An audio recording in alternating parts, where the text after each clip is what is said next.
Welcome, Nikki. How are you, darling? I am doing well, Enzo. How are you? Well, busy since few hours now, Yeah. and things are going great. I hope from the audience.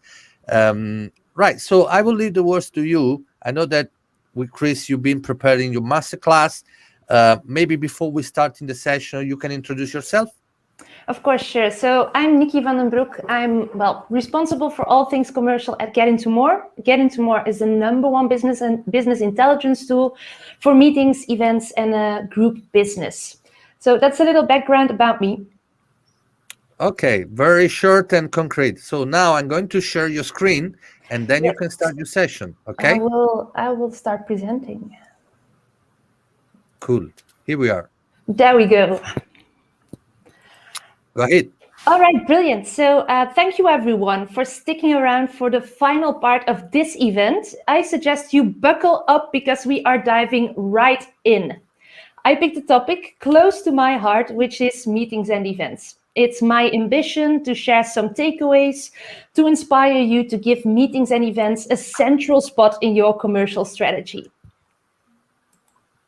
Now, let's get one thing out of the way first. Am I delusional? It would be understandable if this is your first thought, as we are still in a global pandemic where meetings and events are highly discouraged, if not forbidden by law. It has been a very quiet year for meetings and events worldwide. But with vaccination well started and herd immunity on the horizon, it's time to switch gears and move from a passive to an active approach if you haven't already. It's time to act and give meetings and events a central spot in your commercial strategy for recovery. And if you aren't convinced already, I've got 5 reasons why meetings and events will make a strong comeback. Here we go. Perhaps the most obvious impact of COVID on the labor force is a dramatic increase of people working remotely. A study executed by McKinsey about the future of work has 3 important takeaways for us. The first one being that 20 to 25% of the workforce can work remotely without a loss of productivity. Now, that's 3 to 4 times more remote work than before the pandemic. Secondly, a survey was included that showed companies plan to reduce office space with about 30%. And last but not least, the study stresses the existence of jobs that could technically be done remotely, but are best done in person, like taking critical business decisions, brainstorming, and onboarding new employees. These 3 takeaways have a major impact on hotels, and especially meetings and events, because corporations will be looking for space to bring together remote teams, to meet, to build culture, to innovate, and to create. There will be budget to do so, as a cut is expected from office leases. And eventually, this will bring extra meetings demand if you manage to cater the flexible needs of this new segment. Secondly, corporations have re-evaluated travel, and it is expected that business travel will decrease a bit, mainly because virtual communication tools have proven to be quite effective for one-on-one discussions. This opens new doors, though, for meetings and events. Bear with me while I take one step back. What is the purpose of business travel?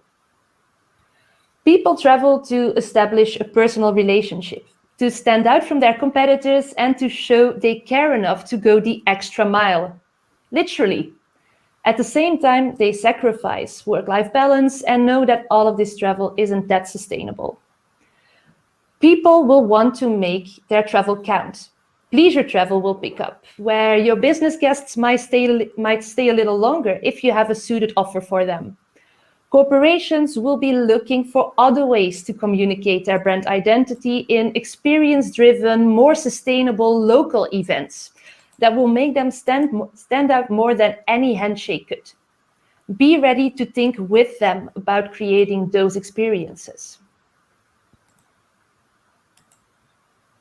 Now, since the beginning of the pandemic, hotels have proven to be capable of welcoming people in a safe way. In no time, safety protocols were rolled out. And luckily, I can't think of any hotel that has been the source of a major outbreak. On the other hand, many people have been infected at the workplace. In Belgium, where I live, for instance, 40% of all infections happened at work.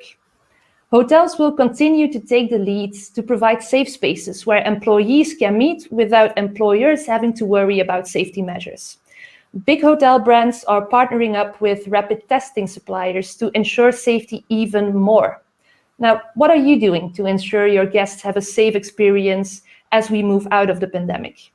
Watch out though, there's a thin line between making your guests feel safe and scaring them away by taking it one step too far. Reason 4 is that I'm not a cat. I don't know if you've seen this viral video of a lawyer having a tough time on Zoom when he appeared in an online court hearing with a cat filter over his face. If you haven't, I would definitely recommend you type "I'm not a cat" in YouTube right after this masterclass. Now, Zoom fatigue is definitely kicking in, and apart from stressful technical issues like the "I'm not a cat" one, being on a video call is much more exhausting than an in-person meeting. You have to pay so much more attention to catch nonverbal cues, and in face-to-face conversations, you play with silence to gather your thoughts or to let a message sink in.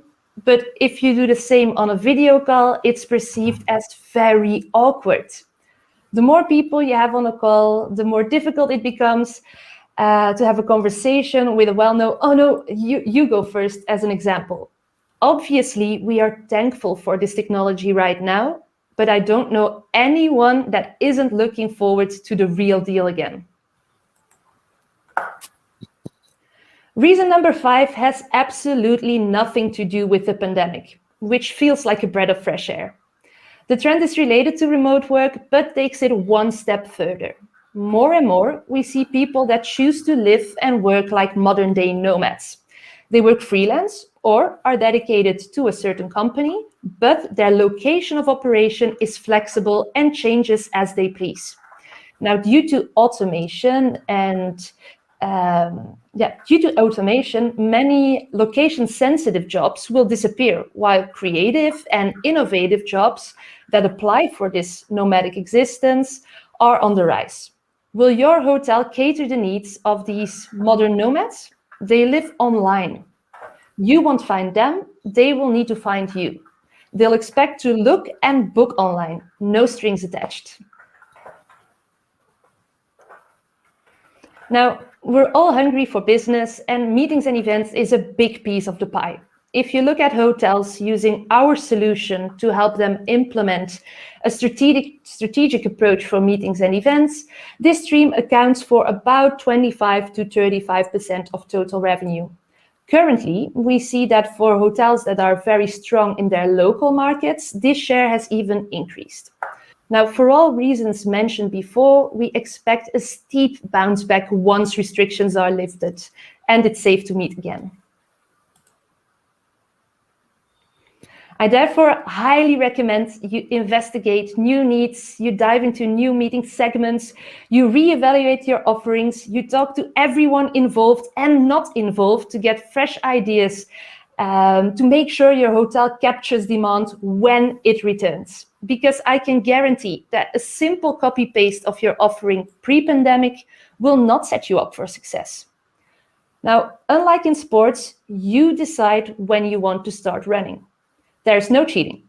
On the other hand, there will always be things on your plate that appear to be more pressing or more urgent. One thing is certain though, if you never start, then you'll never finish. And this brings me to the final part of this masterclass. It's time to set yourself up for success. I strongly recommend you focus on the following 3 strategies moving forward. The first one is stand out from the crowd. Just like in leisure travel, we see that people are looking for authenticity and uniqueness. What is unique about your offering? I spend more time on hotel websites than I dare to admit, and quite often I read that one of the most delightful aspects of a meeting room is that it has daylight. As if I'm a houseplant. I admit I have been feeling and acting like one for a year now, but maybe daylight isn't what I'm looking for in a meeting room at all. If you have an attention span similar to mine, daylight means windows and windows mean distraction. Imagine having a meeting room or having access to a meeting room with no distraction at all. You walk in, you put your phone in a time lock box. There are no windows, there's no coffee, there are no cookies. Just you, your team, and the job that needs to be done. Now, obviously, you wouldn't want to stay a full day in such a room. Maybe even half is a bit long. But for 1 or 2 hours, I can guarantee miracles could be performed there. Maybe you'd even want to offer subscriptions that gives the team access to a specific brain box type of room 2 hours a week. Now, key to standing out from the crowd is that you need to be actively looking for ideas, for innovation and ways in which to differentiate. It doesn't mean you have to jump on any hype, but it does mean taking a risk to be ahead of the curve every now and then.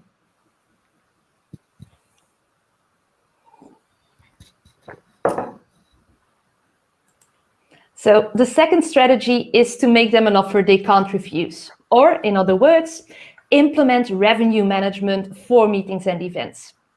We've briefly touched on this before, but for most hotels offering meetings and events, this stream will make up about 30% of total revenue.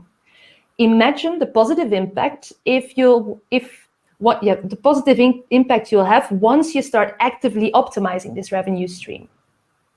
As we are working with larger revenues attached to one inquiry, the decisions can make or break your month. The stakes are high, but the rewards are even higher. And of course, you're not on your own here. We at GetIntoMore offer specialized business intelligence to help you implement a data-driven approach for meetings and events. One with dynamic pricing, dynamic inventory management, everything to empower you and the team to send out the most competitive offer with confidence. An offer they simply can't refuse.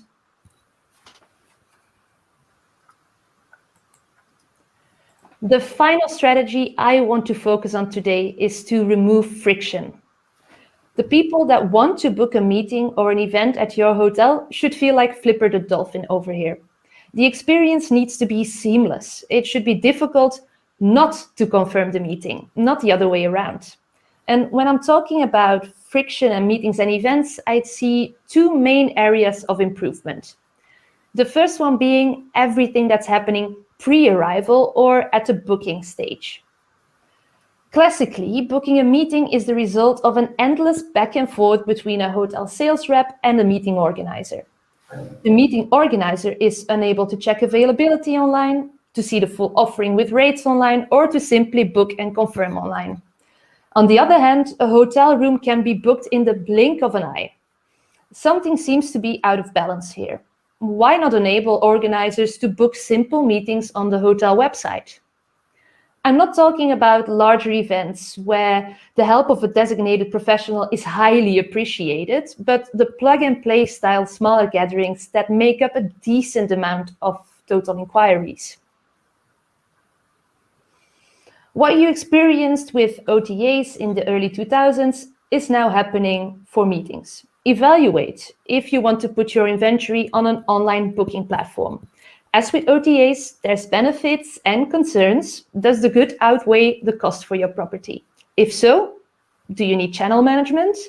And will you implement a flexible pricing strategy just like you do for rooms? The second area of improvement is everything that's happening on the day of the meeting or your on-property experience. If I'm the organizer of a multi-day complex event, I'd want to be welcomed by the hotel team in person and be reassured everything will run smoothly.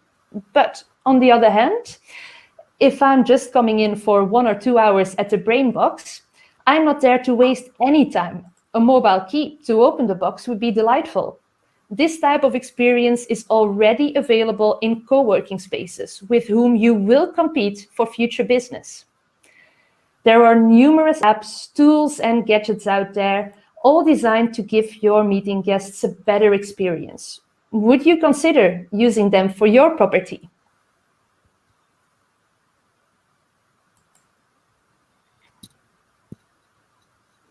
And this brings me to the end of this masterclass.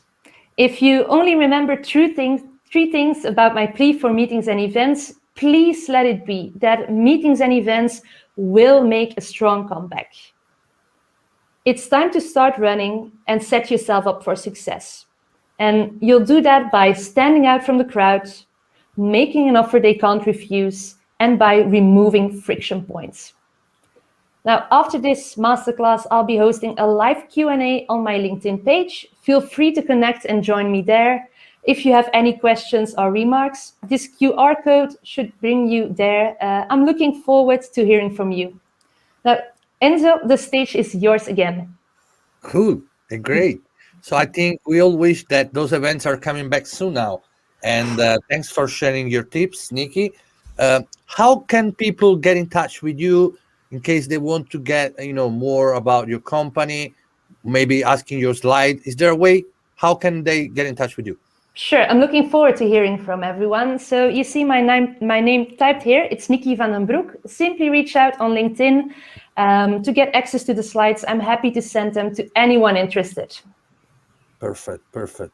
Right, so thank you again, Nikki. Before you leave, I just want to quickly share my screen this time, and just to remind everyone, guys, that this is a series of 8 episodes. This was the first episode. The next one will be the 22nd of April.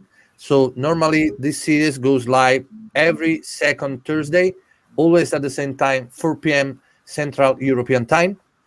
And the theme and the agenda of the next session will be beyond roof revenue. So mark your agenda, guys, 22nd of April. Make sure you are there online with us and get more content inside from our hospitality leaders.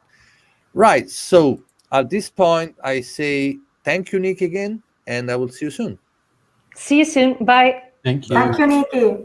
Bye. Bye.